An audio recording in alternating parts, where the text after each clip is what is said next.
Hello বন্ধুরা, আপনারা সবাই সুস্থ আছেন, ভালো আছেন। এক দিদিভাই এই ব্রত কথাটা জানতে চেয়েছেন। তা আমার এই বইটাতে আমি দেখলাম যে এই ব্রত কথাটা আছে, পুণ্যপুকুর ব্রত। এটা হচ্ছে কুমারীদের ব্রত।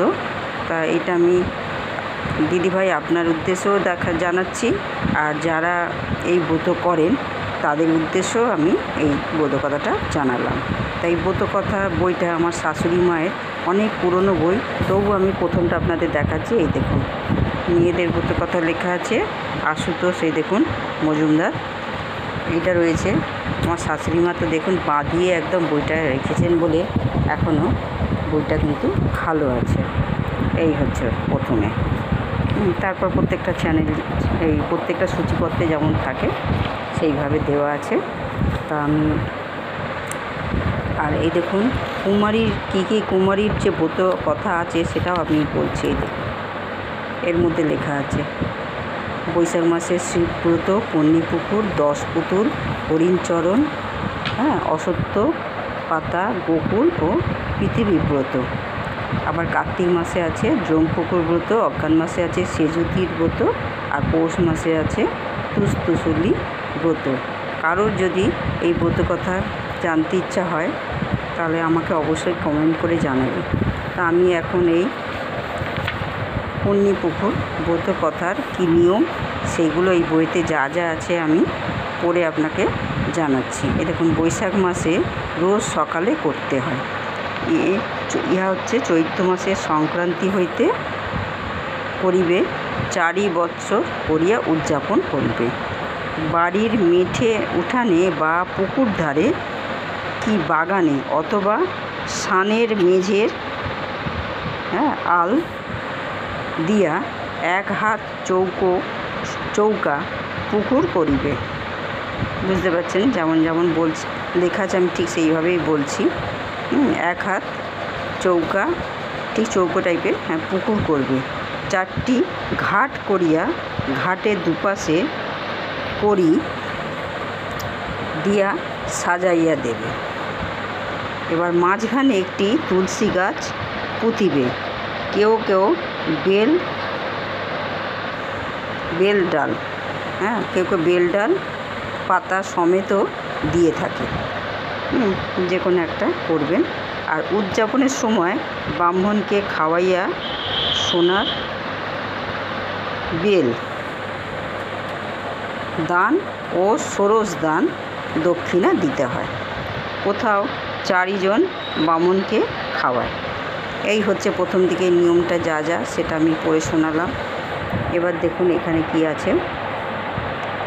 পূজার দ্রব্যাদি: সাদা ফুল, চন্দন, দূর্বা আর 1 ঘটি জল। পূর্ব কি উত্তর মুখ হইয়া বসিবে। 1 ঘটি জল নিয়ে নিম্ন মন্ত্র বলিতে বলিতে পুকুরে ও গাছে ঢালিবে। গাছে ঢালিবার মন্ত্রটা দেখুন, যে মাঝখানে যে তুলসী গাছটা আপনি পুঁতেছেন বা বেল গাছ যাই হোক, সেই জন্য বলছে যে তখন সেই গাছে ঢালবার মন্ত্র হচ্ছে, তুলসী তুলসী নারায়ণ, তুমি তুলসী বৃন্দাবন, তোমার মাথায় ঢালি জল, অন্তিমকালে দিও স্তব। এটা হচ্ছে গাছে ঢালার মন্ত্র। আর যখন পুকুরে ঢালবেন, সেই পুকুরে ঢালার মন্ত্র হচ্ছে, পুণ্যপুকুর পুষ্পমালা, কে পূজেরে দুপুরবেলা, আমি সতী লীলাবতী, 7 ভাইয়ের বোন ভাগ্যবতী। এটা হলো পুকুরে ঢালার মন্ত্র। ভালো করে দেখুন, 2টো মন্ত্র 2 রকম আছে লেখা। আর হচ্ছে ফুল, চন্দন ও দূর্বা দেবার মন্ত্র। যখন আর কি ফুল চন্দন দিয়ে দূর্বা দিয়ে যখন মন্ত্রটা বলবেন, এ পুজলে কি হয়? নির্ধনীর ধন হয়, সাবিত্রী সমান হয়, স্বামী আদরিণী হয়, পুত্র দিয়ে স্বামীর কোলে, মরণ যেন হয় গঙ্গা জলে।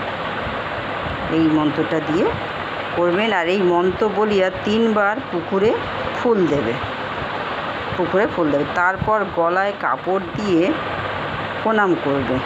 এই ব্রত 4 বৎসরের পর 1 কাহন করি, আমি বলতে পারবো না, 1 কাহন করি দিয়া উদযাপন করিবে। আর সেই করি ভাই পাইবে। যা যা লেখা আছে আমি তাই বললাম, বুঝতে পেরেছেন? আমি আরেকবার দেখিয়ে দিচ্ছি, দেখুন এটা এইভাবে করতে হয়। চৈত্র মাসের শেষে বলেই দিয়েছে, সংক্রান্তির থেকে এটা শুরু হচ্ছে। যা যা দেখেছি বললাম। পুকুর ধারেও এটা করতে পারেন, বাড়ির উঠোনেও করতে পারেন, বা বাগানে বা সানের মাঝে, যেখানে বলেছে। আর কিভাবে দেখুন, একটা পুকুরের মতো বানাতে হবে।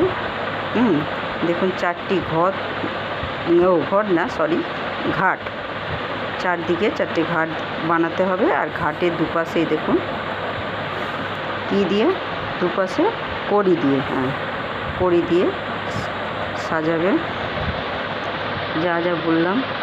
আর মাঝখানে যে কোনো একটা তুলসী গাছ কিংবা বেল ডাল পাতা সমেত আর কি, এটা দেবেন। ব্রাহ্মণকে খাওয়াতেও বলা হচ্ছে। আবার দেখুন সোনার বেল দান ও ষোড়শ দান, আর দক্ষিণা দিতে হয়। কিংবা 4 জন ব্রাহ্মণকেও খাওয়াতে পারেন। সব যেভাবে দেওয়া আছে আমি সেইভাবেই বললাম। আর কি ফুল লাগে সেটাও বললাম, যা লাগে সবই বলে দিলাম। আর এই যে গাছে ঢালার মন্ত্র আলাদা, পুকুরে জল দেওয়ার মন্ত্র আলাদা, আর ফুল চন্দন দেওয়ার মন্ত্র আলাদা। এইভাবে আপনারা করবেন, যা যা বললাম 3বার। তা এই হচ্ছে দিদিভাই, আপনাকেও এইটা জানালাম। আর যারা এগুলো করেন তাদের উদ্দেশ্যও জানালাম। এর মধ্যে দেখুন আরও কোনো মন্ত্র যদি আপনাদের জানতে ইচ্ছা হয় আমাকে জানাবেন, আমি অবশ্যই জানাবো। এই দেখুন 10 পুতুল, এটাও একরকম ব্রত, হরিণ চরণ, ঠিক আছে?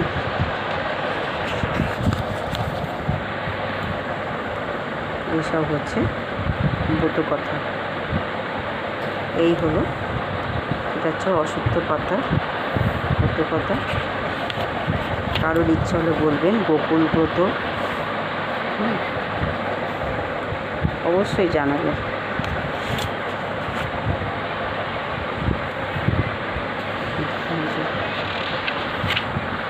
এবার পুকুর ব্রত, যারা এইসব পুজো করে আমি তাদের উদ্দেশ্যেই বলছি।